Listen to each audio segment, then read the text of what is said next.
division over, and I thought that was going to be really big for the women's division there. But when Paige got there, she did absolutely nothing. She just kind of blended in with everybody else, and then she kind of clicked up with Tony Storm, and it kind of like become relevant again. And I'm not sure how that whole thing works. Let's see if you can give us an answer, man.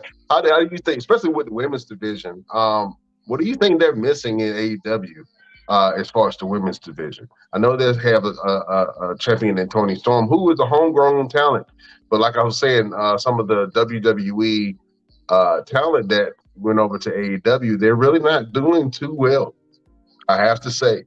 It's only a handful of them who are doing pretty good, but not everybody's doing well in the female division, the women's division. They have some people who can really go, but Saraya came there, she did nothing. Tony Storm came there, they didn't even recognize her as a real champion. Ruby Soho went there and then got hurt and then came back and is kind of doing nothing with the whole thing. Let me know what your thoughts on that. Why the stardom for a WWE star doesn't quite translate when they go over to AEW.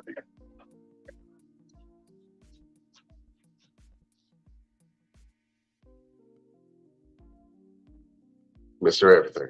Can you hear me? Yeah, go ahead. All right. For some reason, I'm cutting out. Can you hear me now? Yeah, go ahead. Like I was saying earlier, I think it's more so the matching of the stardom.